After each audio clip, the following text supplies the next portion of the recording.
Boa tarde a todos.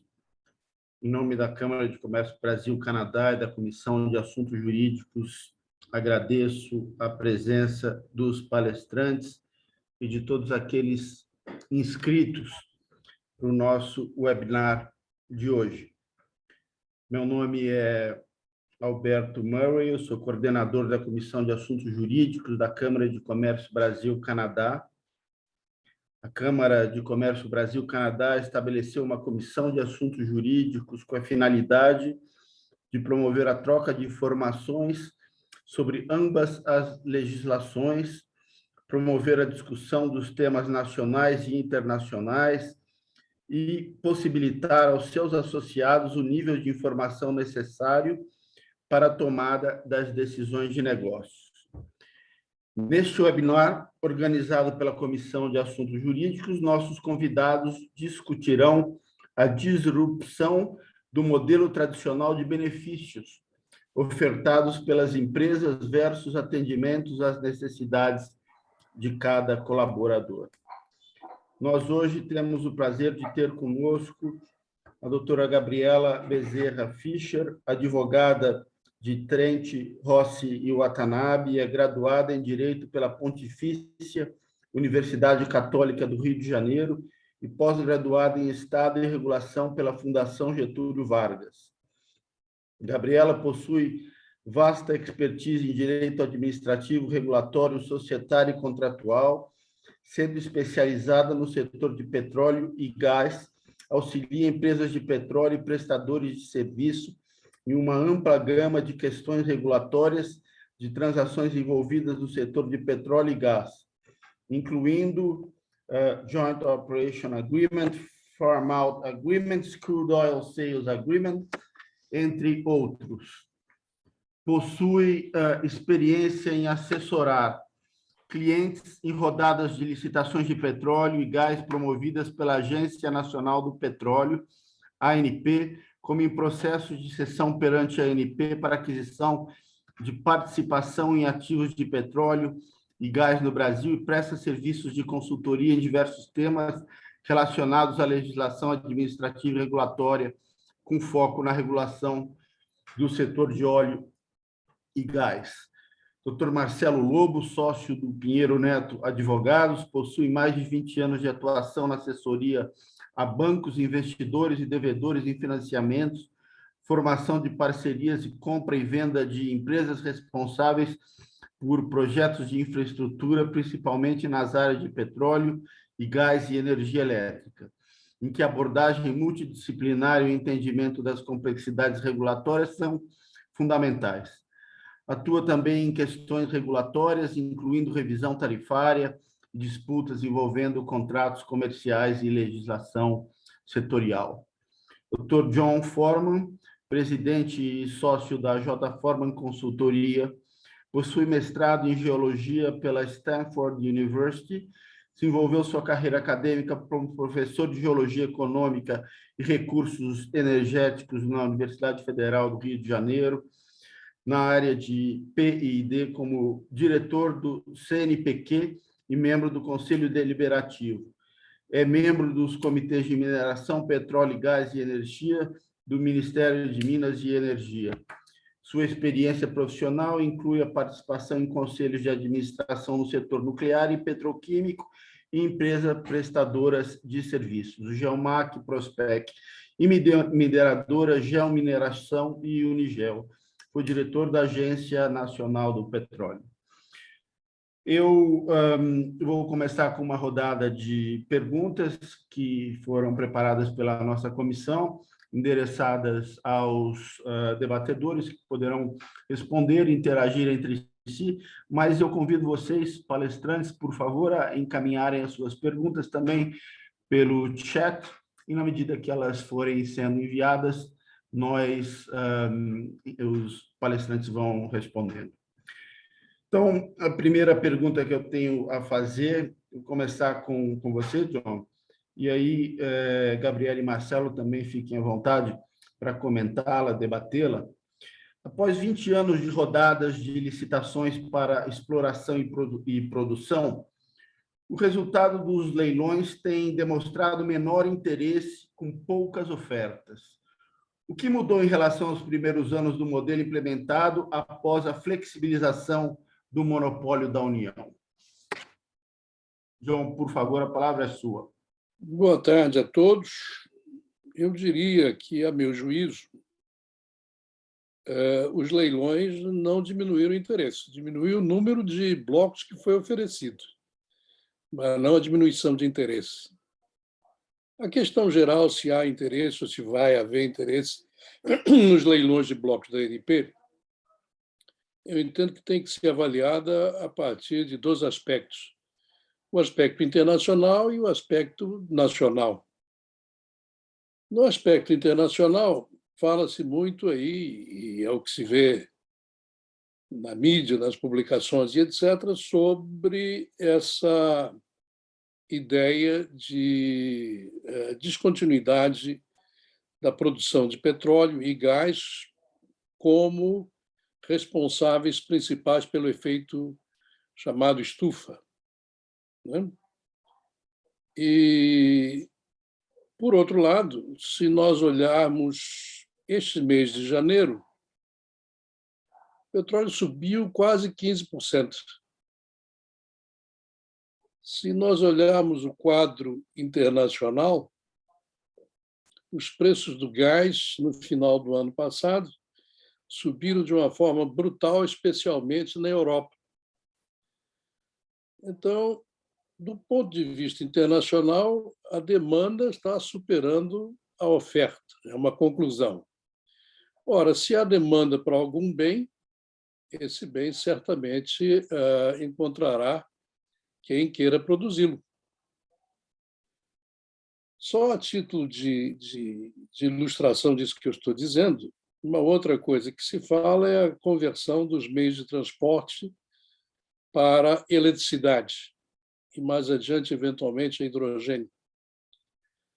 No entanto, eu convido vocês a imaginarem o Brasil, de repente, não tendo gasolina nem diesel para tudo.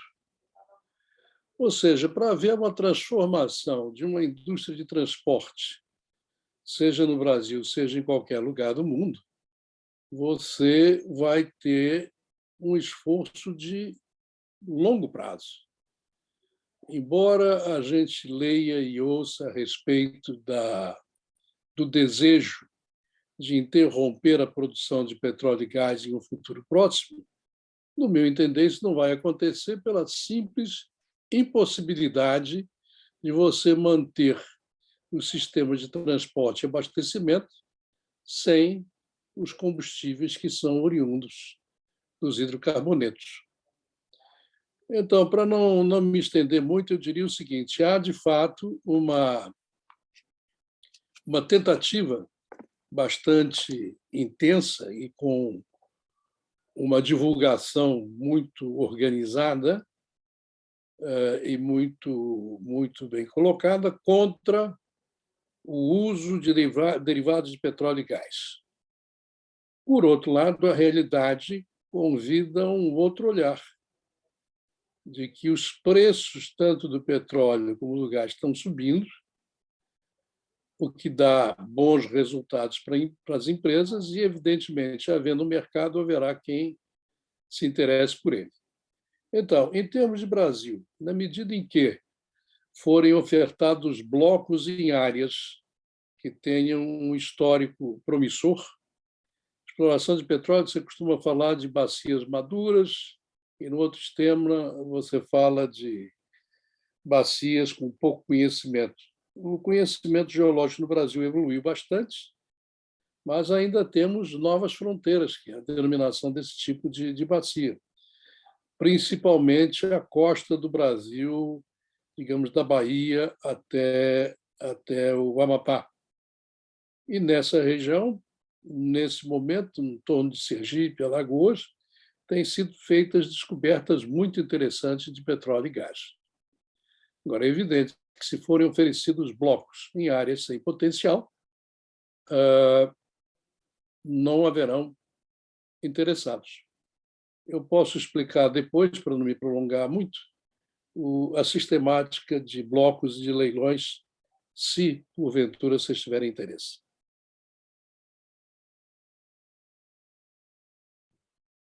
Muito obrigado, João, pela resposta à pergunta inicial. Se, antes da segunda pergunta, Gabriela, Marcelo, quiserem fazer alguma consideração, fiquem à vontade ou deixar para depois, vocês é que sabem. Eu acho, obrigada, Alberto, boa tarde a todos. Eu acho que tem um comentário, né, inicial aí sobre esse ponto da atratividade dos leilões, né, e o que mudou nesses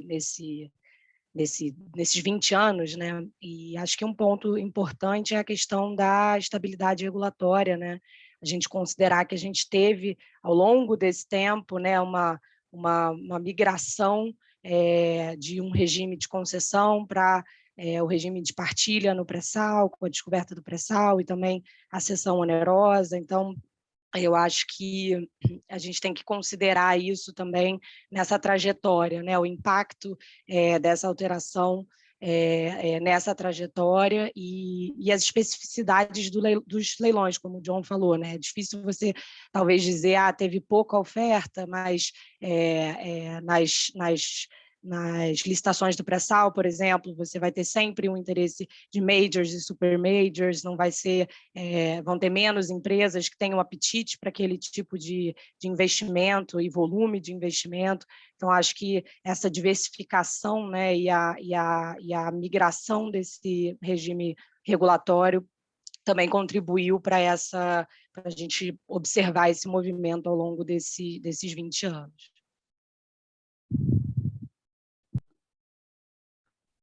Obrigado, Gabriela, pelo comentário. Vou aproveitar e fazer uma segunda pergunta já para você. Muitas empresas de petróleo se transformaram em empresas de energia. O que justifica, na sua opinião, essa transição do ponto de vista legal, por favor? Obrigada, Alberto. Eu acho que essa transição, né, ela, na verdade, talvez tenha um driver até mais institucional e reputacional do que estritamente jurídico, né, legal. A gente, como, enfim, o John também já tocou na fala dele, né, a gente está claramente diante de um contexto de transição energética, né, impulsionado pelas metas do Acordo de Paris, em especial na Europa, com net zero, metas ambiciosas de atingir uma economia neutra em carbono até em 2050. E como o John comentou, isso são aspirações para um longo prazo, né? Assim, essa discussão está muito em voga. A gente tem visto as empresas, não só de petróleo e gás, mas de outros segmentos também se estruturando, se posicionando, né, diante dessa nova realidade, vamos dizer assim, né? Do ponto de vista de financiabilidade dos projetos, esse também é um movimento que tem sido importante, a gente tem observado de forma crescente, né, com a agenda de ESG, né, a sigla para Environmental, Social and Governance. Então, uma preocupação crescente de bancos, de fundos de investimento em financiar esses projetos que sejam aderentes ao conceito de ESG, isso, sem dúvida, está transformando a indústria, né, as empresas que querem ter acesso a esses recursos, e a tendência é que essas empresas se estruturem para isso, né, para atingir esse objetivo e estarem em conformidade com essa agenda de ESG, de transição energética. Eu acho que quando a gente está falando de transição, né, a gente tem que considerar também que isso não é uma novidade, né, não tem necessariamente um ineditismo, acho que é uma coisa cíclica, né, ao longo do tempo a gente viu uma migração da lenha para o carvão, do carvão para o petróleo, os combustíveis fósseis, e agora essa discussão dos combustíveis fósseis para uma matriz mais descarbonizada, né? Então, a tendência é uma tendência natural, conforme a gente vai evoluindo, né? E buscando novas fontes, e sem sem ignorar, né, os impactos dessas mudanças climáticas que acho que estão cada vez mais evidentes. E acho que o ambiente pandêmico também tem contribuído, né, para essa discussão. A gente teve um momento de queda na demanda, né? Como o John colocou, a gente já se recuperou, mas sem dúvida com os lockdowns, as medidas que tiveram que ser adotadas no início da pandemia, a gente viu a queda dessa demanda derrubar os preços, né? Ter contratos a preço negativo. Então, isso, sem dúvida, deu um certo gás nessa discussão de transição energética, né? E de posição do petróleo versus os renováveis, que, de certa forma, impulsionou essa discussão. Para as empresas de petróleo é um desafio enorme, né? A produção de combustíveis fósseis representa mais de 33% das emissões globais dos gases de efeito estufa. Então, a gente falar em descarbonização completa é difícil, né? Como o John estava colocando também. Então, a gente tem um certo consenso de que não existe uma solução para todo mundo, né? Que one size fits all, cada país, cada empresa vai avaliar diante da sua realidade o que faz sentido ser adotado. Na indústria do petróleo, a gente tem observado essa transição, principalmente majors, super majors europeias, né, que estão buscando uma diversificação de portfólio com investimentos diretos em renováveis, né? Então, BP, Equinor, Shell, Total, a gente vê mudança de nome, rebranding, né? Toda essa lógica da transição energética sendo impressa, né, por essas empresas e com o anúncio de efetiva diversificação de portfólio, de investimento em renováveis. O Brasil fica bem posicionado, né, considerando que a gente já tem uma matriz bastante limpa, essas empresas já estão estabelecidas aqui há muito tempo, então a tendência é que o interesse aqui seja grande, mas a gente também tem um segundo approach, né, que é o de redução da pegada de carbono, da descarbonização desse processo produtivo, né?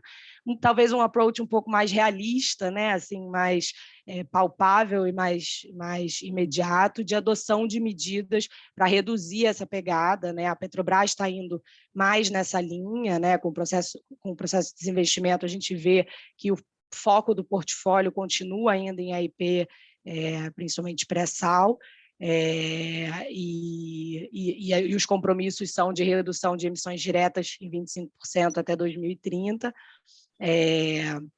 Mas, então, nesse contexto, a gente tende a ver soluções que são relacionadas à indústria do petróleo, né, mas não necessariamente essa diversificação de portfólio. Então, utilização de energia solar em plataformas, a discussão sobre captura e uso de carbono, né, e produção do hidrogênio verde a partir do gás natural.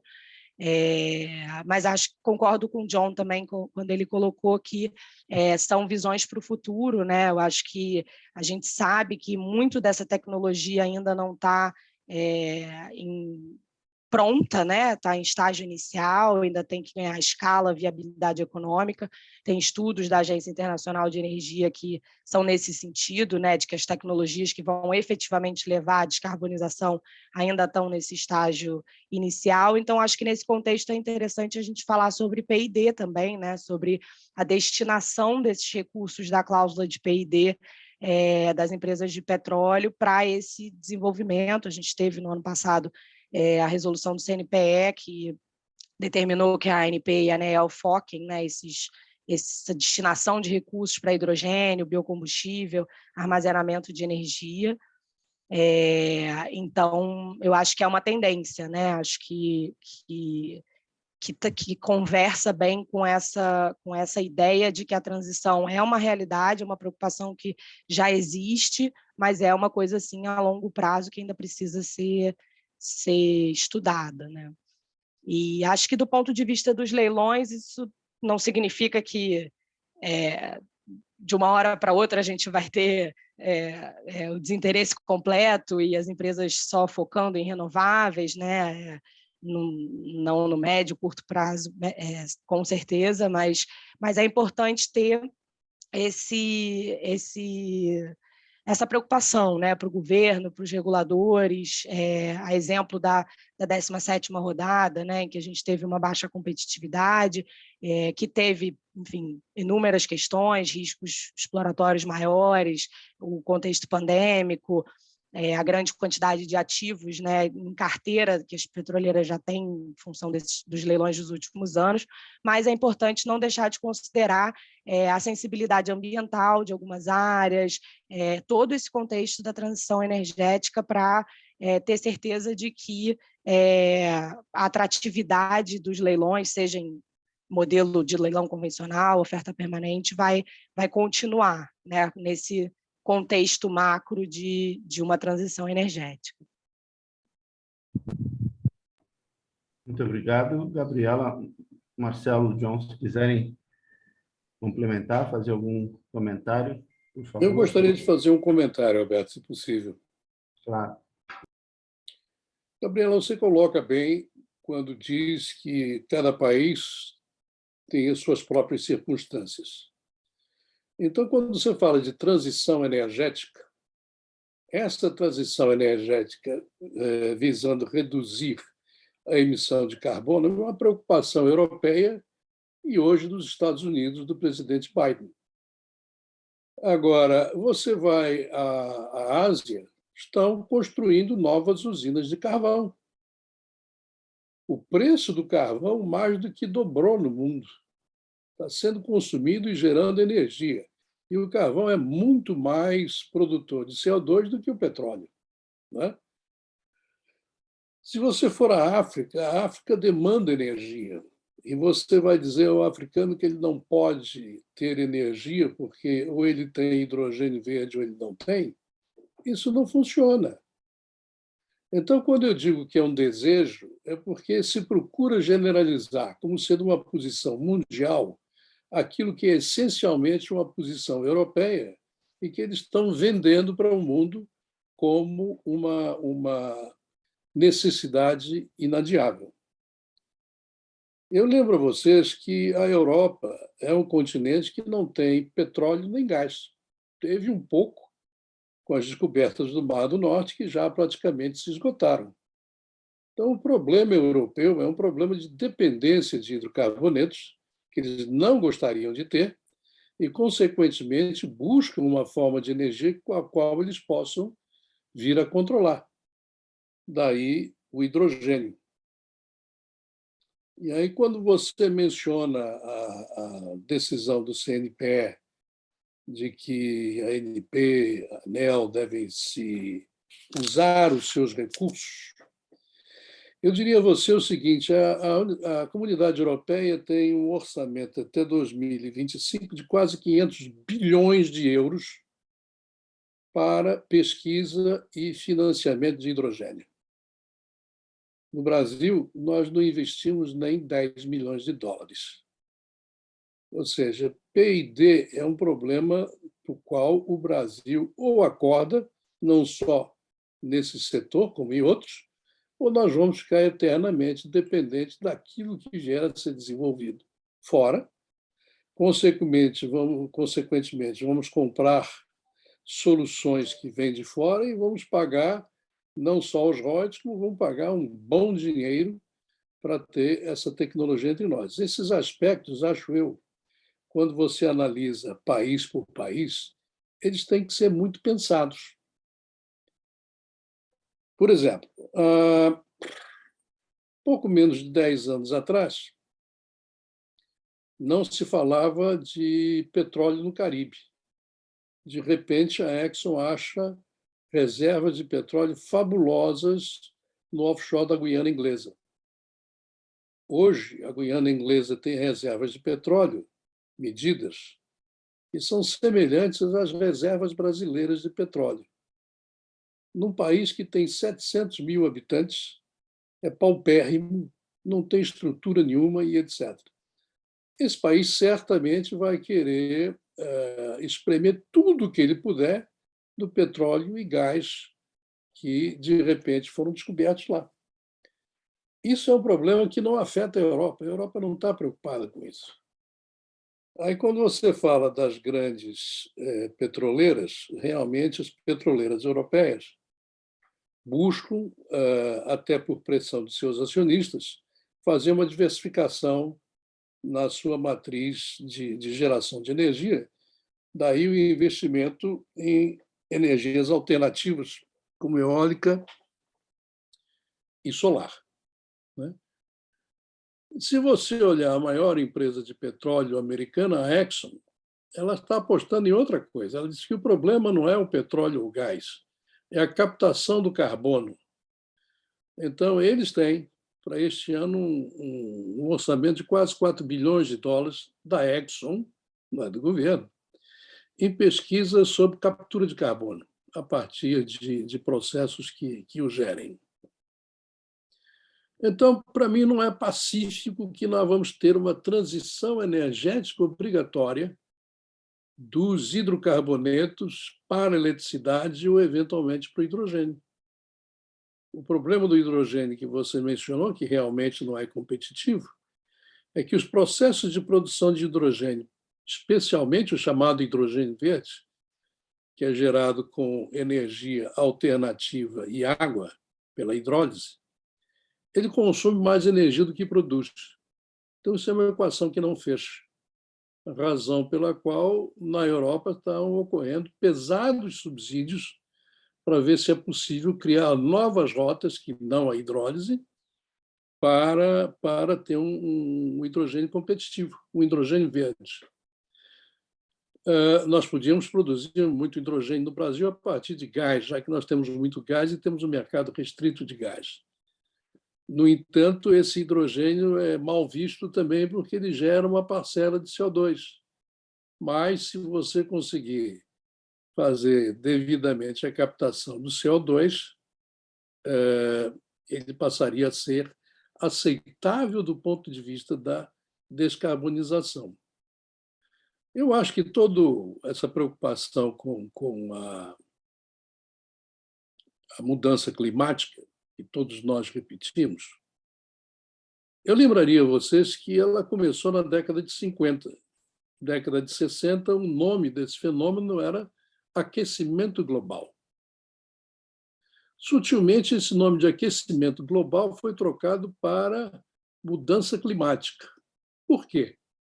Porque pouca gente percebeu que o aquecimento preconizado na década de 50 e 60 simplesmente não aconteceu. Ora, se não aconteceu o aquecimento, eu não posso continuar a falar de aquecimento global. Então, sutilmente, eu mudei o termo para mudança climática, que é o que nós usamos hoje. Embora o fenômeno que aparentemente induz a mudança climática seja o mesmo, uma maior concentração de CO2 na atmosfera. E aí, só para terminar, falando em transição, quando se começou a falar em transição energética, o gás seria o grande combustível para substituir o petróleo. Imediatamente, na Europa, surgiu uma oposição ao metano. E o metano passou a ser mais venenoso para a atmosfera que o CO2. Então, eu acho que tem muita coisa ainda pouco clara para que a gente possa fazer afirmativas definitivas a respeito de que, se nós não fizermos isso, vai aumentar para 2% a temperatura no globo. Possivelmente vai, mas você não vai convencer os asiáticos e os africanos a não queimarem carvão.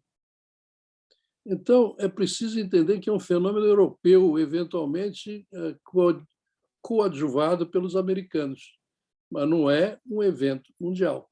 Embora todo mundo fale e se tenha a impressão de que o mundo todo embarcou nessa ideia de uma transição energética para a total eliminação do carbono. Acho que já provoquei vocês demais, eu fico aí à disposição para perguntas.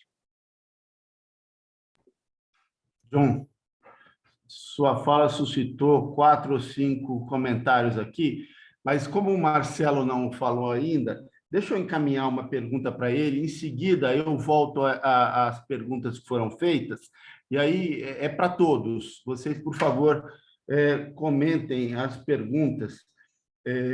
Marcelo, qual o papel do petróleo e gás na transição energética brasileira, do modelo hidráulico para o hidrotérmico? Por favor. Alberto, acho que essa é uma... Bom, em primeiro lugar, bom dia a todo mundo que está aqui conectado com a gente nessa tarde de janeiro ainda, né? Num mês que muitas pessoas estão até de férias. Eu acho que essa pergunta é super pertinente em relação ao que a Gabriela e o John colocaram, né? Cada país tem as suas peculiaridades. A peculiaridade no Brasil é de uma matriz energética renovável. O Brasil não é dependente de petróleo e carvão para gerar eletricidade, por exemplo. O setor de transportes não é o grande vilão de emissão no Brasil, né? O grande vilão de emissão no Brasil acaba sendo o desmatamento, queimadas. Então, quando a gente busca soluções para questões climáticas ou para qualidade de vida, meio ambiente, a gente tem que levar em consideração as peculiaridades de cada local, as peculiaridades de cada país. No Brasil, a Gabriela colocou a sigla ESG, né? Meio ambiente, social e governança. No Brasil, a questão social ainda é gravíssima. Quando a gente pensa em transição energética, né, da lenha para o carvão, do carvão para o petróleo e gás, no Brasil a gente tem todas essas realidades. E, recentemente, com a pandemia, com o nível de empobrecimento, nós vimos matérias de jornal dizendo que pessoas estão usando lenha de novo dentro de casa para poder cozinhar os seus alimentos. Então, isso é super grave. Na linha do que o John colocou, em determinados países, a energia limpa ela não é viável. Ela não é viável economicamente, ela não é viável pela natureza do país, pelas condições que a natureza lhes deu, né? O Brasil é diferente. O Brasil tem um problema sério de abundância, né? O Brasil tem petróleo, o Brasil tem gás, o Brasil tem água, o Brasil tem floresta, o Brasil tem tecnologia. A gente precisa investir mais em tecnologia, sem dúvida alguma, mas o Brasil é um país pioneiro em vários aspectos de energia, né? A matriz hidrelétrica brasileira era muito hidráulica, né? A matriz elétrica brasileira era muito hidráulica, então era uma matriz hidrelétrica. Só que, até por pressões ambientais e pela construção de grandes usinas com grandes reservatórios, nível de alagamento, a gente tem visto agora usinas hidrelétricas que são a fio d'água. São usinas com uma grande capacidade instalada, mas que, na prática, geram energia com um fator de capacidade ali de 30%, às vezes 25%. Para complementar isso, nós temos as intermitentes, que são eólica e solar, que não são usinas despacháveis de eletricidade, elas são usinas que vão gerar eletricidade quando São Pedro deixar, né, de uma forma bastante brasileira de dizer. Então, se estiver ventando, vai gerar energia, se tiver um bom grau de insolação, a gente vai ter a geração de energia solar fotovoltaica, mas a gente precisa ter confiabilidade no sistema, a gente precisa ter segurança energética. E nós já vimos, nos últimos anos, várias crises hídricas, né? A primeira mais grave aí, nos últimos 20 anos, que a gente pode mencionar, foi ali nos anos 2000, quando nós tivemos uma crise que gerou apagões e gerou até uma reformulação do modelo. Recentemente, tivemos outras crises que geraram, na verdade, com o Brasil já tendo um parque termoelétrico razoável, geraram um aumento de conta de energia brutal, porque a gente teve que reservar a água do reservatório, né? O reservatório, na verdade, é uma grande bateria. Então, a gente estava ali guardando energia e gerando energia térmica, tanto a óleo combustível quanto a gás natural. Então, o petróleo e o gás eles têm um papel fundamental para viabilizar a própria transição energética. Na verdade, o que a gente vai ver daqui para frente, imagino eu, é uma transição em que nós vamos ter um mix. E esse mix, a transição energética ela não pode ser a qualquer custo e ela não pode ser de qualquer maneira, ela não pode ser simplesmente uma assim, virada de chave. Não é assim. A gente precisa ter uma transição energética inteligente, uma transição energética estratégica que considere, do ponto de vista social, por exemplo, o fato de que o Brasil descobriu reservas de petróleo e gás enormes, há demanda mundial, há demanda no próprio país para isso. Nós tivemos agora há pouco a aprovação de um marco legal do gás. A ideia é que grandes consumidores de energia possam consumir mais gás ao invés de outras fontes de energia. Para isso, nós precisamos de infraestrutura. E a exploração de petróleo e gás gera também receitas que vão ajudar no lado social do Brasil. Então, a gente não pode olhar só um aspecto, que é o aspecto climático, né? A gente tem que olhar todos os aspectos de uma forma estratégica para que cada uma das fontes de energia possam dar a sua contribuição para viabilizar uma transição energética, que não se faz em 2, 3, 5 anos, mas vai ser feita em décadas. E, como o John colocou, o carvão, a gente pensa que o carvão, já houve a transição em relação ao carvão. E o carvão, o preço está subindo, usinas estão sendo construídas com o uso do carvão, então, na verdade, a gente ainda não teve uma transição completa em relação ao carvão, né? Então, o mesmo vai acontecer com petróleo e gás. Então, sobre a pergunta né, que provoca esse webinar, se há futuro nos leilões, sim, com certeza há futuro. Agora, a gente tem que pensar que tem outros aspectos também. O Brasil está competindo hoje por investimentos, não é uma competição só entre empresas de quem vai investir no Brasil, há uma competição entre países para a atração desses investimentos. E aí entra uma série de questões como regulação, segurança regulatória, segurança jurídica, estabilidade política, intervenção em preço de combustíveis, por exemplo, reforma fiscal, reforma trabalhista, enfim, o próprio ambiente de negócios ele entra nessa conta, assim como a proximidade aos centros de consumo, né?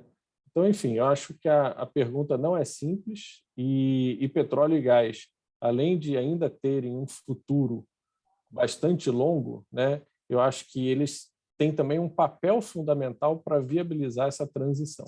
Não podem ser considerados somente vilões, não. São, na verdade, assessores para que essa transição possa ocorrer. Obrigado, Marcelo. João, tinha uma pergunta para você, mas para a gente não fugir do tema, eu vou colocar para vocês todos as perguntas ou comentários da audiência, a quem desde já eu agradeço pela participação. Então, tem aqui a primeira pergunta da Rejane Oliveira Schultz, que diz assim: não funciona por ser um interesse ainda de minoria. Acho que ela está se referindo à transição energética, né? A realidade é que o mundo precisa entender que desastres climáticos e ambientais afetam a todos. Aí, independentemente da bandeira que se levanta, né? Aí a Regina continua: temos tecnologia e opções suficientes para buscar alternativas renováveis ao invés de permanecermos com velhas políticas destrutivas. E também ainda, aí se referindo ao aquecimento global, a Regina pergunta como não aconteceu. E o aumento do nível do mar graças ao degelo dos polos. Enquanto isso, vamos detonar tudo em nome do lucro acima de tudo. Não é um evento global? Exato. Se tem algo que o Brasil é referência em opções renováveis. Aí tem uma outra pergunta, eu coloco... não, ainda tem uma outra da Regina. Falta grana para pesquisa e desenvolvimento graças ao interesse no lucro imediato. Tem uma outra pessoa que fez também, depois eu coloco. Por favor, fiquem à vontade. Acho que ela se referiu às perguntas que vocês deram. Desculpe, as respostas que vocês deram. Alberto, se permitir, eu começo na medida em que ela A Regiane Schultz me questionou diretamente, né? Vamos lá, a primeira pergunta dela, se não funciona por ser interesse ainda de uma minoria. Sim, isso é verdade. Em termos de mundo, o conceito de transição energética, como eu comentei, está restrito em grande ênfase à Europa e os Estados Unidos, e países que vão querendo se colocar na medida do possível dentro dessas digamos, diretrizes. Se nós olharmos o Acordo de Paris e uma reunião mais recente, essa de Glasgow, nós vamos ver que não se chegou a consenso. Se estabelecem metas, mas como atingir as metas não é consensuado. Então, cada país tem seus interesses e cada país tem a sua maneira de ver e de encarar, né? Então, se há desastres climáticos e ambientais, eles vão afetar o mundo todo, sim, mas não da mesma forma em toda parte, né?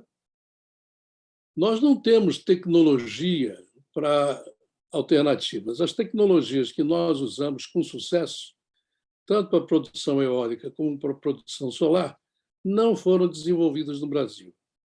Nós compramos essas tecnologias, estamos produzindo alguns desses equipamentos, mas as placas solares, quando se trata da alma delas, elas são importadas.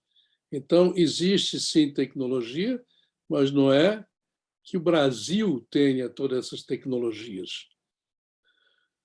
E aí você pergunta ainda, como não aconteceu o aumento do nível do mar graças ao degelo dos polos? Isso é uma afirmativa prospectiva. Ainda não houve um aumento do nível do mar, em lugar nenhum.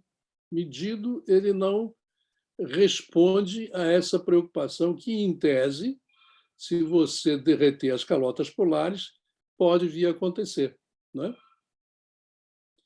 E você coloca, enquanto isso, vamos detonar tudo em nome do lucro acima de tudo. Nós não estamos discutindo aqui lucro, nós estamos falando de países que desejam atender a sua demanda energética de uma maneira ou de outra. Não é simplesmente uma empresa que está buscando se colocar. Eu colocaria nessa resposta ainda a resposta ao Helmut, Alberto, porque ele pergunta se o Brasil não subscreve as metas de descarbonização. Primeiro, eu devo dizer que eu não falo pelo Brasil, estou dando minha opinião pessoal nessas discussões.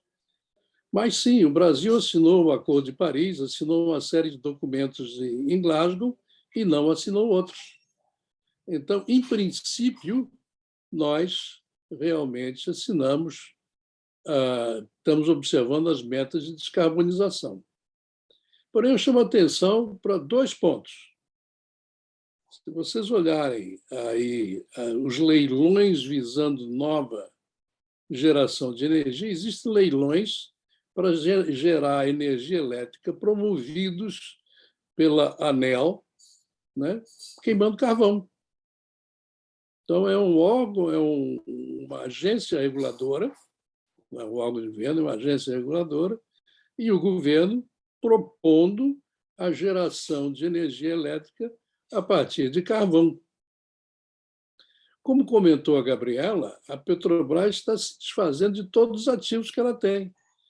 A Petrobras, ao contrário das empresas internacionais que estão ampliando seu portfólio para ter geração eólica, solar e etc., a Petrobras vendeu tudo e se concentrou na produção de óleo e gás. Ora, isso não é uma decisão minha, isso é uma decisão da Petrobras, que, em tese, é uma empresa controlada pelo governo brasileiro. Então, de um lado, se assinam os compromissos e, de outro lado, você faz leilões para gerar energia a partir de carvão e aceita que a Petrobras se torne uma empresa puramente de EIP, ou seja, produção de óleo e gás. Marcelo, Gabriela, querem fazer alguma consideração? Eu concordo. Eu acho que passa pelo que o Marcelo falou também, da gente ter o desafio de pensar como que o petróleo e o gás vão nos ajudar, né, nesse contexto, né? A gente fala em transição, não é uma transição completa, né? Uma migração de mindset gradual, né? E eu acho que todas essas discussões são impulsionadas pela Europa, sem dúvida, né? Mas a gente também está falando de um grande mercado, né, europeu. Então, até quando a gente fala do hidrogênio, né, a gente já vê, por exemplo, a Alemanha anunciando bilhões de euros em investimentos fora do território europeu. Então, existe também ainda que a preocupação seja mais deles do que nossa, porque a gente já está onde eles gostariam de estar, né? A gente tem também oportunidades que surgem, né, a partir dessa demanda que vai ser gerada por esses países europeus. Então, acho que é isso.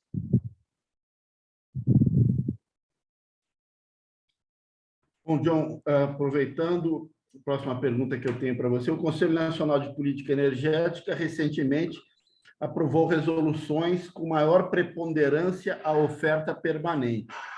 O que motivou essa decisão e o que muda? E aproveitando mais um comentário da Regiane, cabe lembrar que o atual governo brasileiro não se importa com preservação, pesquisa científica ou qualquer dado científico que busque preservar o meio ambiente, e isso impacta nas ações dos órgãos governamentais. Se quiserem comentar, já coloco aqui a questão que ela escreveu.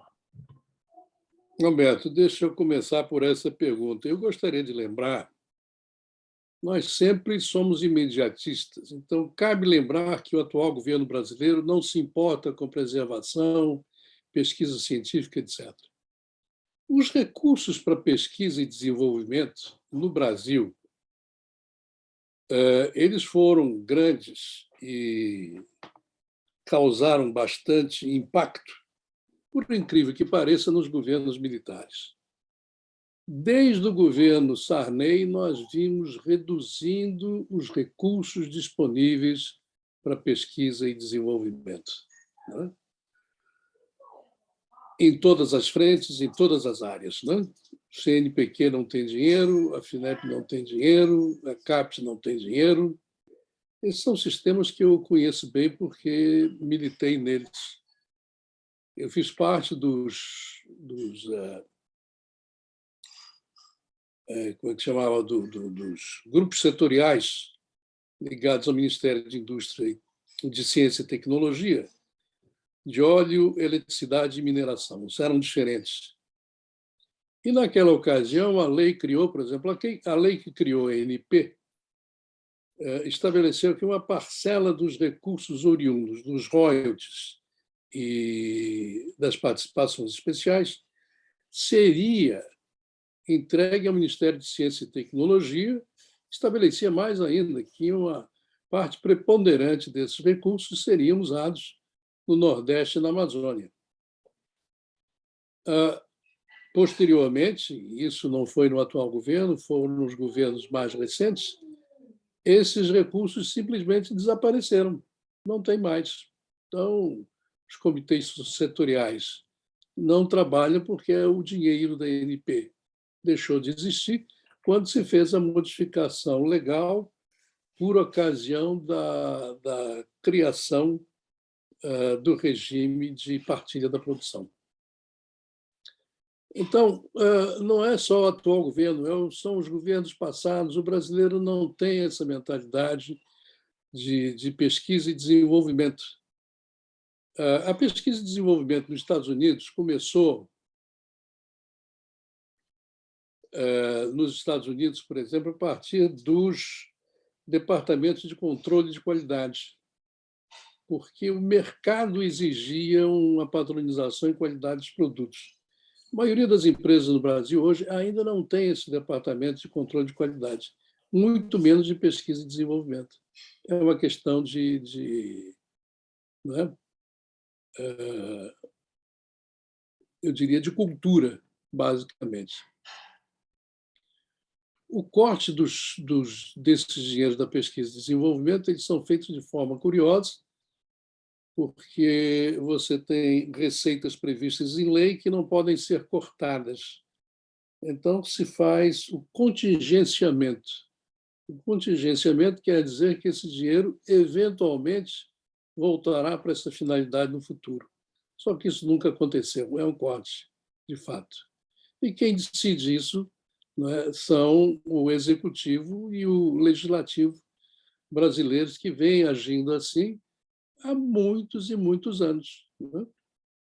Só como um comentário lateral, para terminar isso, nós temos um legislativo que criou um fundo eleitoral bilionário e se recusa a colocar recursos para pesquisa e desenvolvimento no orçamento anual.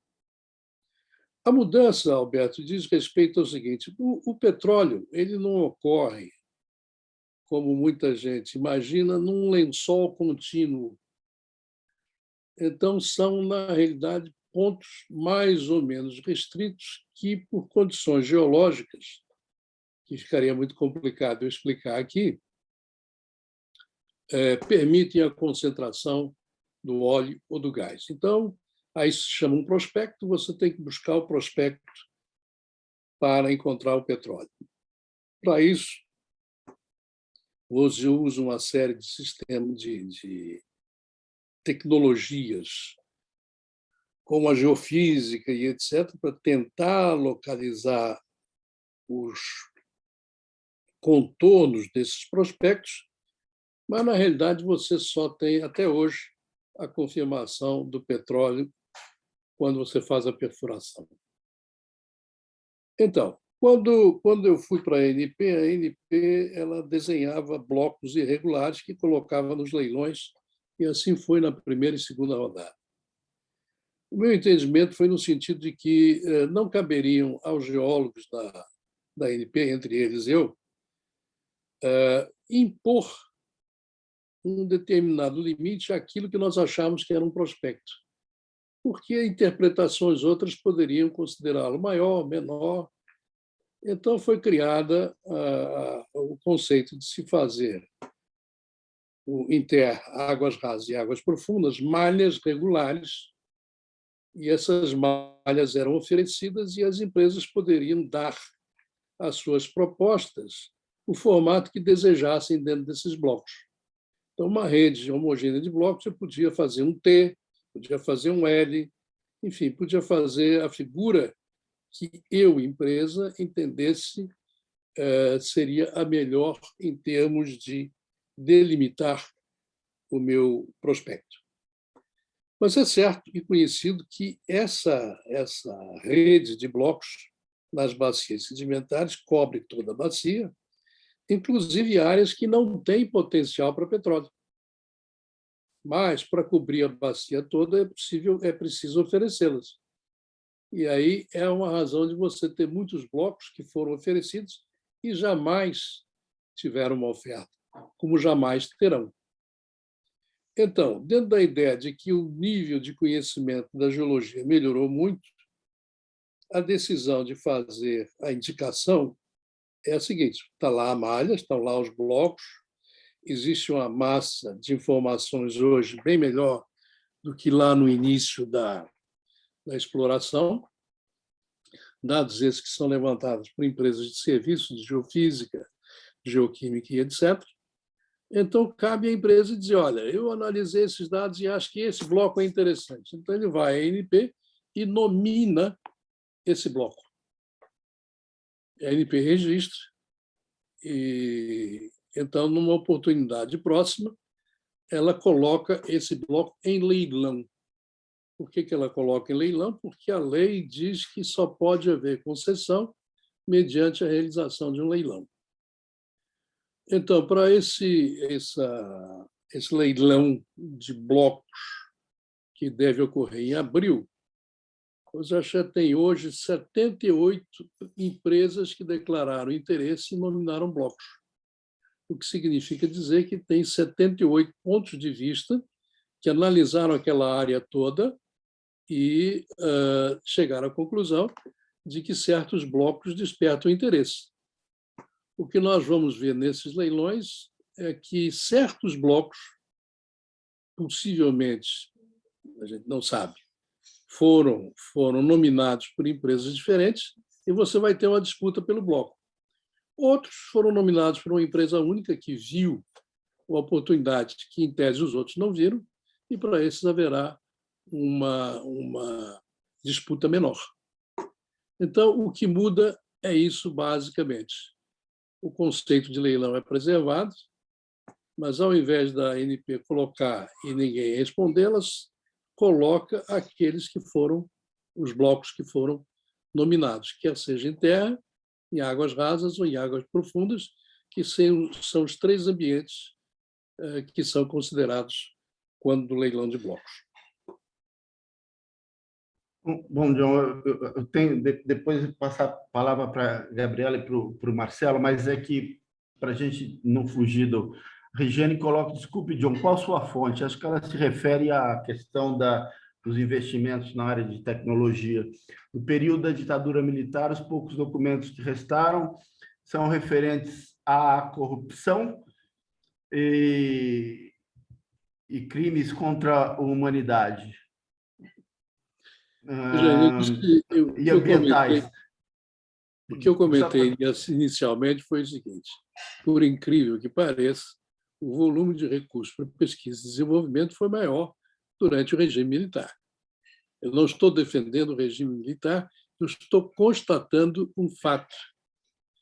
E o fato é que, nessa ocasião, né, a FINEP recebeu recursos muito elevados, o CNPq recebeu recursos muito elevados, a CAPES um pouco menos, mas na década de 70, lembrem que o Brasil não tinha pós-graduação. A pós-graduação foi criada com a reforma universitária na década de 70. Regiane, eu sou velho o suficiente para ter vivido isso tudo, então a minha fonte sou eu mesmo. Então, para criar a pós-graduação, criou-se o conceito de mestrado e doutoramento, que não existia nas universidades brasileiras. Então, esses recursos da FINEP e do CNPq foram dirigidos aos que se denominou na ocasião centros de excelência nas diferentes universidades do país. A FINEP com o papel de financiar a construção e o equipamento de laboratórios, e o CNPq com as bolsas para os professores e estudantes, com a ideia de fazer uma massa crítica que permitisse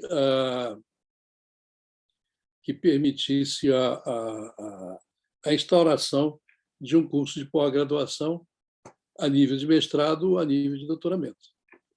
Então, se a gente olha a história dessas universidades, você vai ver o papel importante que esses recursos tiveram. Não existia, por exemplo, a Universidade de Campinas, que hoje é uma das universidades de ponta no Brasil. Ela foi criada nesse esforço da FINEP e do CNPq. Ela surgiu do zero, né? Ela tinha iniciado com uma pequena universidade voltada exclusivamente para a pós-graduação, daí ela ter caído no interesse da FINEP e do CNPq, que depois se expandiu, com a ajuda desses recursos, a uma universidade que incluiu a graduação.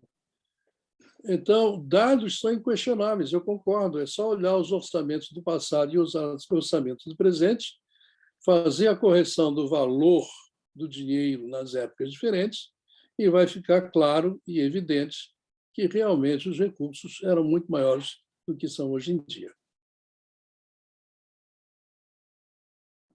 Obrigado, John. Gabriela, quais as dificuldades, no seu modo de ver, que o modelo da partilha traz aos investidores? Por favor. Obrigada, Alberto. O modelo de partilha, né, ele entra no cenário brasileiro com a descoberta do pré-sal, né? A gente historicamente utilizava o modelo de concessão, e, assim, resumidamente, né, só para contextualizar, a principal diferença é na concessão você ter a titularidade da totalidade da produção, enquanto na partilha você tem a recuperação do custo em óleo e a divisão do excedente em óleo entre a contratada e o Estado.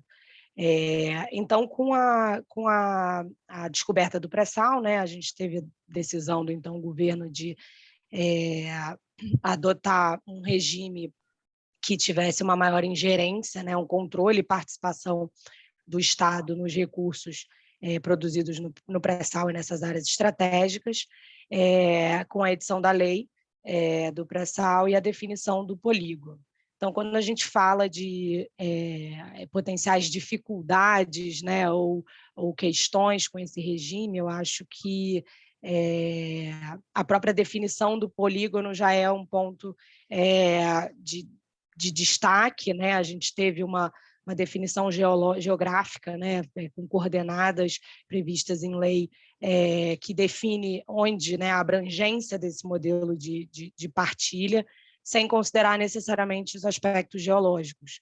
E isso pode levar a situações em que você tenha jazidas, por exemplo, de pós-sal, efetivamente, dentro desse polígono ou reservatórios que não tenham necessariamente o volume e a produtividade enormes, né, que a gente vê tradicionalmente nessas áreas do pré-sal e com esse baixo risco exploratório, que foi um dos motivos que justificou, de certa forma, essa mudança dos regimes, né? Inicialmente, a gente tinha a questão também da Petrobras como operadora única, né? E foi bastante criticado na época como um ponto que teria levado a uma baixa competitividade no leilão de Libra, e a gente teve essa revisão para migrar para o sistema de direito de preferência que a gente tem hoje. Então, a gente teve uma melhora dessa competitividade, mas ainda temos a Petrobras com uma certa vantagem competitiva. Isso, nessa preferência, uma vantagem competitiva, né, nesses leilões.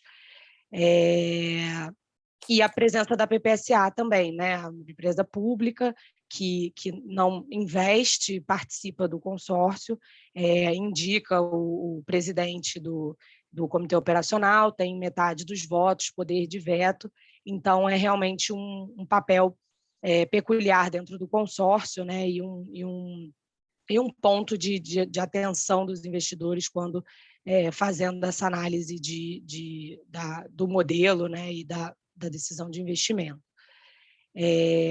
A gente tem no modelo de partilha também um certo custo maior de compliance, né? uma necessidade de aferição desse custo em óleo que gera margem para discussões, né? Enfim, você tem que ter uma coordenação de compliance maior para a aprovação desse custo, tanto em o que são esses custos, né, a admissibilidade desses custos recuperáveis versus também a razoabilidade, né, o que é custo de mercado, procedimentos específicos previstos no contrato para a contratação de bens e serviços de acordo com o valor da contratação, né? Então, tudo isso, de certa forma, agrega uma certa complexidade, né, no cálculo desse custo em óleo, que reflete também no excedente em óleo. Esse excedente é calculado com base na variação, né, média do preço do Brent e da produção das áreas, né? Então, você você tem um slide scaling, né, desse cálculo do excedente em óleo. E no Brasil a gente tem também o pagamento dos royalties, né, e das participações governamentais, do bônus de assinatura fixo no edital, né, no edital da partilha. Na concessão ele é um dos critérios de julgamento e na partilha ele é fixo. E o royalty bastante elevado, né, de 15%, mais em comparação com 10% na concessão. Esse bônus de assinatura fixo, ele, via de regra, né, um mecanismo mais adequado, vamos dizer assim, para a concessão, né, mais pensado na concessão, como uma certa antecipação da receita desse projeto, e aqui a gente tem essa aplicação no regime de partilha também. E do ponto de vista das unitizações também, né, a gente acaba agregando uma certa complexidade na medida em que a gente tem 3 regimes vigorando e mais áreas não contratadas, né? Então, quando você tem reservatórios que se expandem para mais de um regime ou para as áreas não contratadas, isso gera uma complexidade, né, de como conciliar esses regimes no acordo de individualização da produção. O papel da PPSA também, né, nas unitizações, como gestora do contrato de partilha, nas áreas que envolvam partilha, né? Então, eu acho que essas são basicamente, né, os principais pontos assim do regime de partilha que chamam a atenção, né? Então, desde que ele foi instituído, existe uma discussão enorme, né, de qual era o melhor modelo,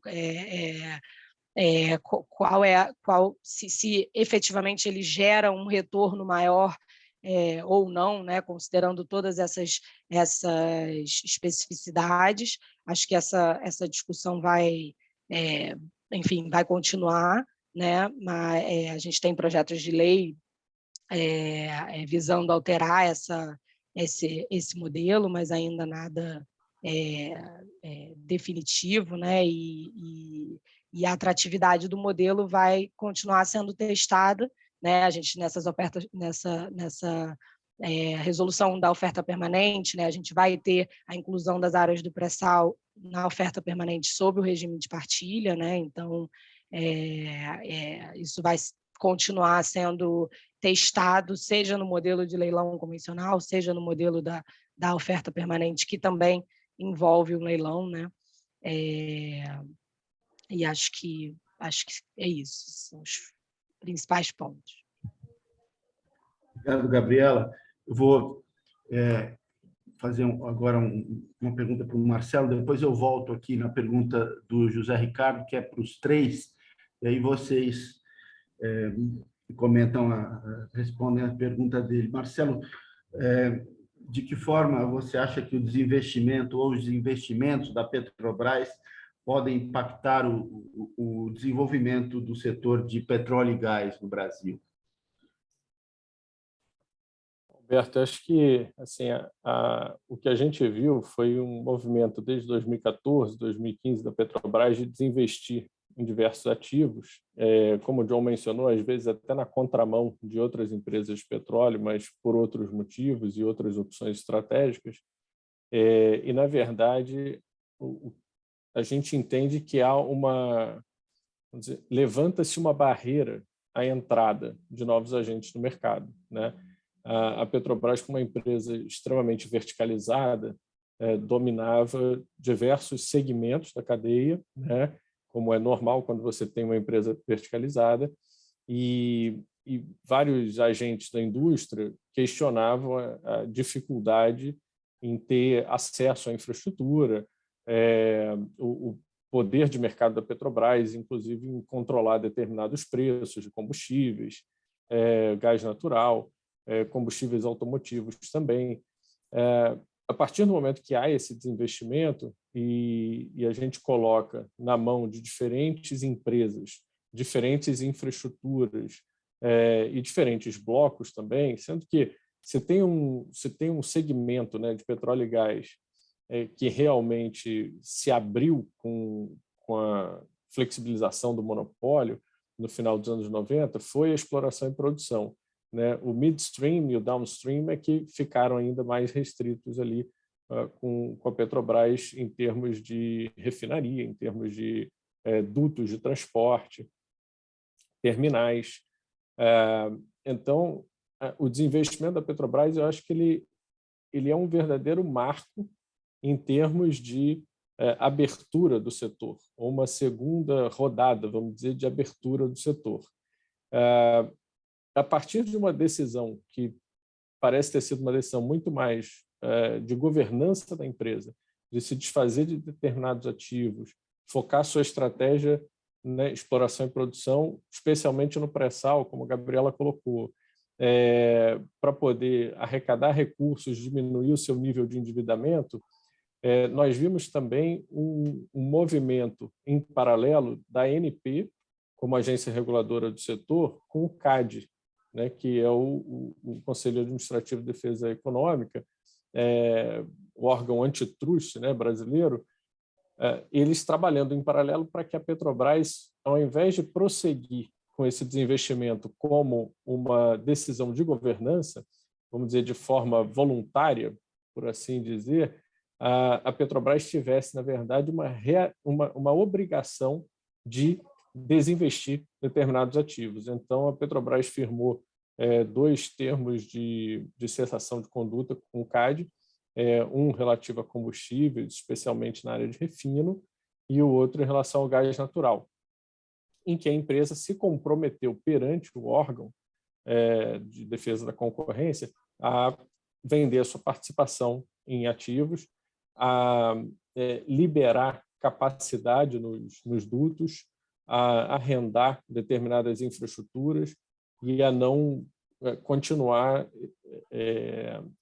com determinadas práticas, como, por exemplo, a compra de gás natural na boca do poço dos seus parceiros, e tudo isso com um período aí de transição para ser cumprido, que vai até o final de 2022, considerando as prorrogações.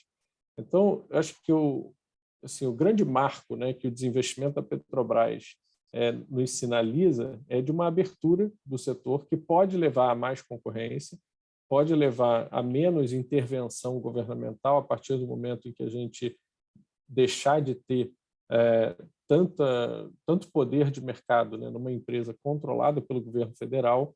Então, a gente pode ter um ambiente mais competitivo, um ambiente em que vamos dizer, as regras de mercado possam prevalecer mais.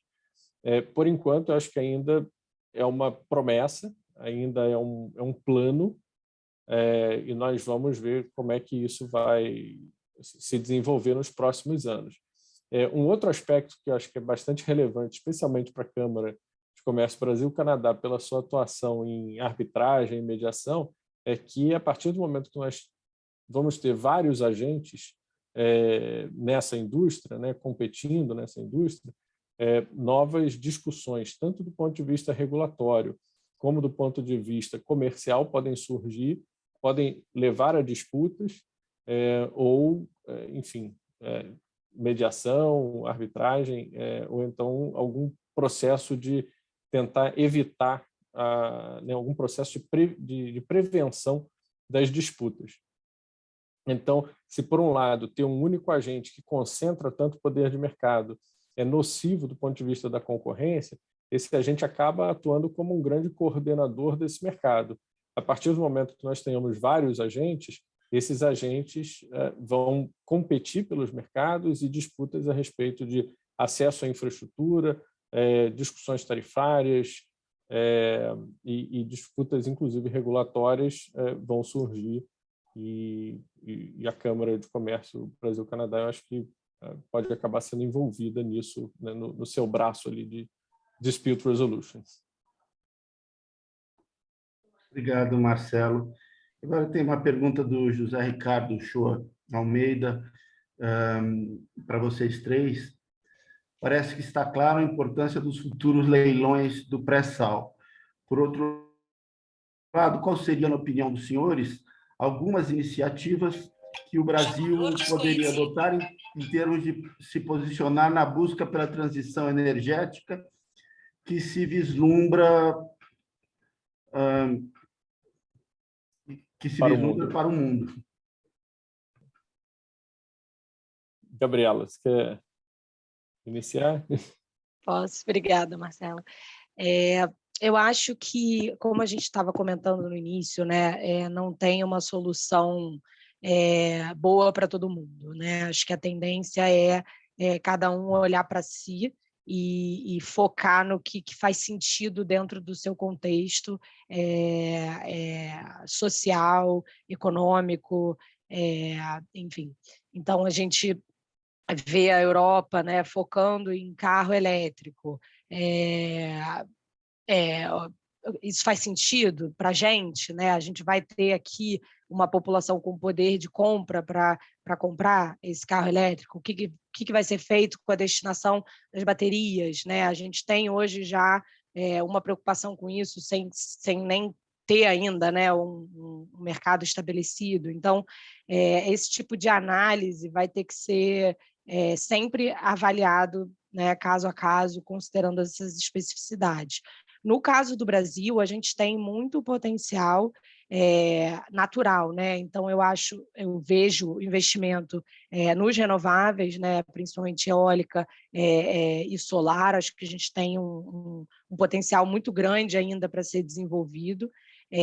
Na área de biocombustíveis também, a gente vê programa do governo federal, do combustível para o futuro, tal, de tentar amarrar essas iniciativas do Renova Bio e todas essas outras para desenvolver o desenvolvimento desse mercado de biocombustíveis, né? A regulamentação da ANP para o diesel verde, e o hidrogênio também, né? Eu concordo com o John, é uma aposta a longo prazo, a gente ainda tem muito desafio tecnológico para tornar isso viável, mas fato é que está se estabelecendo um mercado para esse hidrogênio verde no futuro no mundo, né? E eu acho que a gente tendo a energia renovável, tendo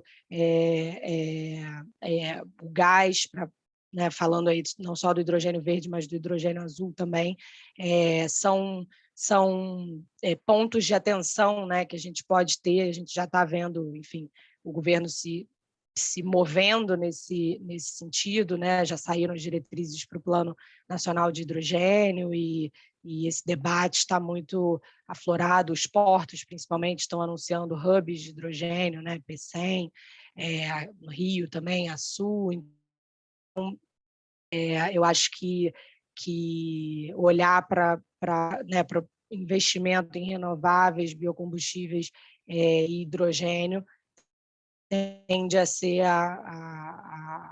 né, uma tendência aí nesse contexto de transição energética no nosso contexto brasileiro. Fazer até um comentário adicional aqui, Alberto. Eu acho que uma das coisas que o Brasil precisa, né, para poder pensar em iniciativas, né, rumo à transição energética, é aprender também com os erros do passado, né, e com momentos que eram diferentes. Então, o uso de eólica no Brasil, por exemplo, se deu muito ao Proinfa, que era um programa de incentivo às fontes alternativas de energia. Mas isso era um modelo de feed-in tariff, um modelo em que as tarifas eram subsidiadas, então a Eletrobras firmava esses contratos e essa conta era repassada ao consumidor. O fato é que a energia no Brasil está caríssima, então esse não é um modelo viável hoje em dia. Quando a gente pensa também, o John mencionou a parte de tecnologia, né, que o Brasil tem tecnologia em vários setores, mas não tem em outros. No setor de petróleo, assim como no próprio Proinfa, nós tivemos políticas de conteúdo local que muitas vezes eram excessivamente otimistas com a capacidade da indústria brasileira de responder à demanda. Então, a gente acabava tendo um efeito contrário ao efeito planejado. Então, o que o Brasil pode fazer para poder incentivar essa transição energética? Eu acho que o importante é a gente fazer as reformas, mesmo tributária, trabalhista, porque quando a gente pensa, por exemplo, geração distribuída, a partir do momento que você tem um produtor consumidor e não está comprando energia no mercado, o ICMS não é arrecadado. O ICMS é uma das grandes fontes de tributação para os estados, na energia elétrica especialmente.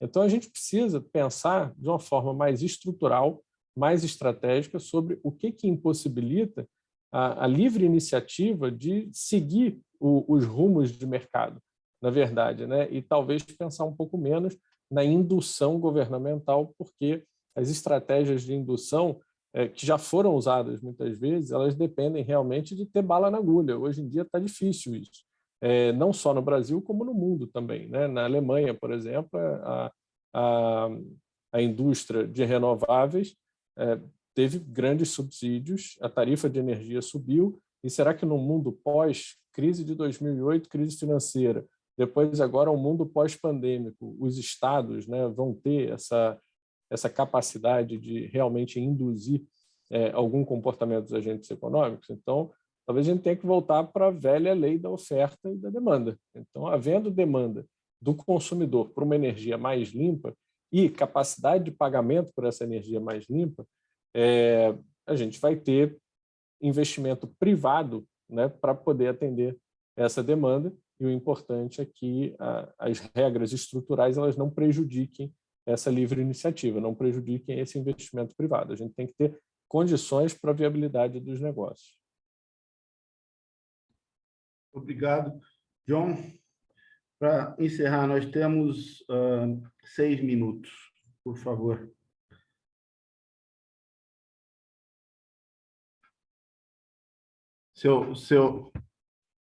Seu áudio está desligado. Ficou no mudo, John. Ninguém não. As questões mais complexas, em geral, têm tempos mais curtos. Eu responderia essa pergunta começando pelo seguinte. O Marcelo já mencionou a nossa matriz energética de eletricidade. Ela é 70 e tantos % limpa. Hidráulica, eólica e solar. 70 e poucos %.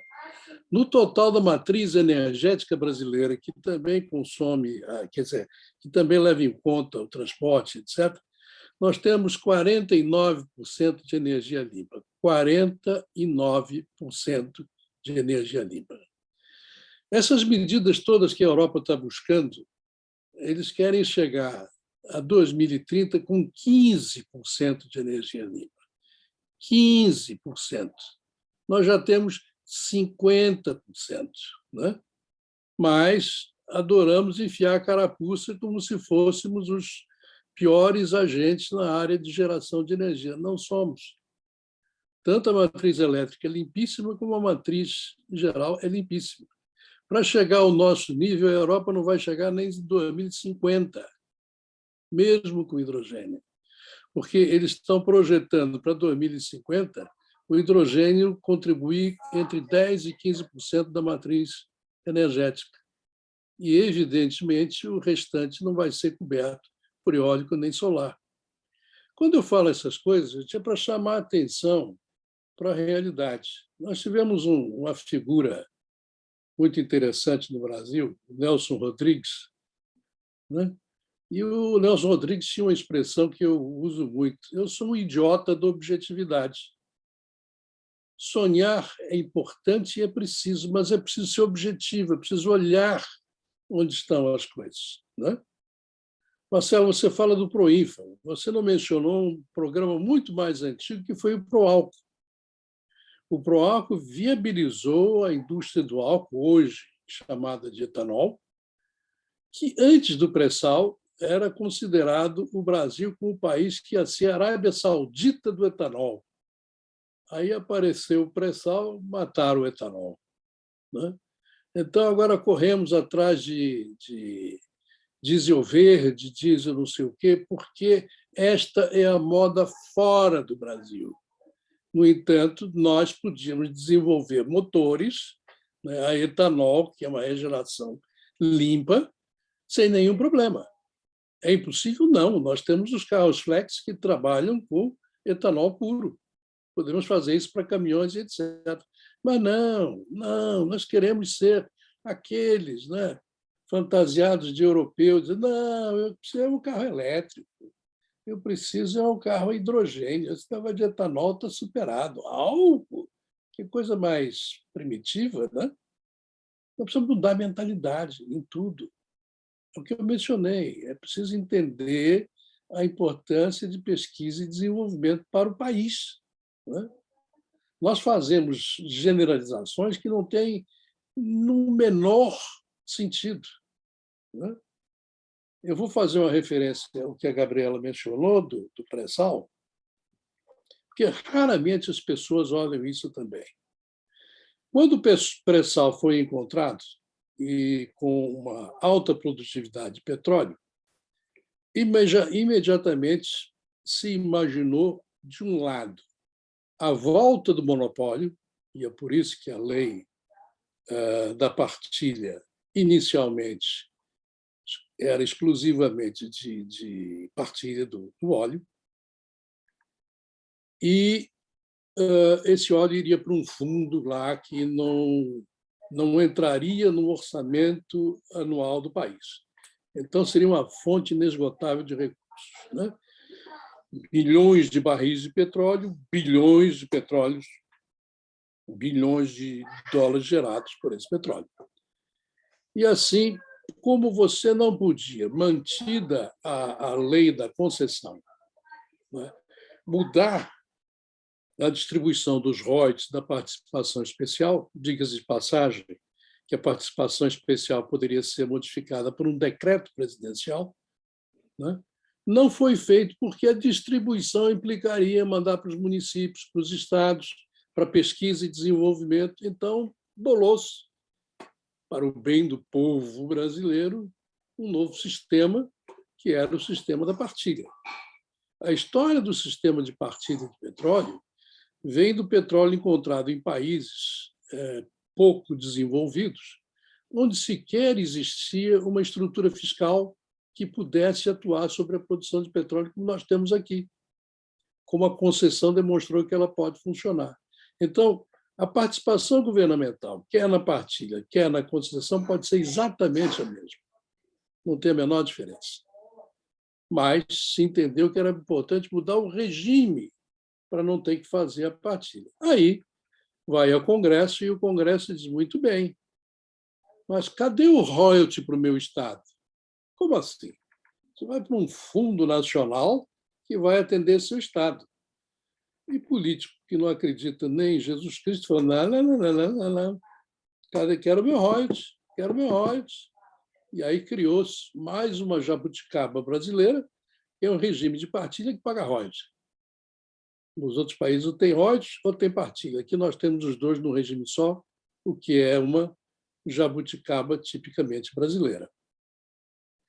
E só para finalizar, fazendo um link com aquela pergunta da oferta de blocos na oferta permanente, o desenho do polígono do pré-sal foi um desenho feito a partir de uma inferência de uma formação geológica que poderia conter petróleo. Então, a ideia era que toda formação tinha petróleo, e não sei se vocês recordam, na ocasião se dizia onde furar vai dar petróleo.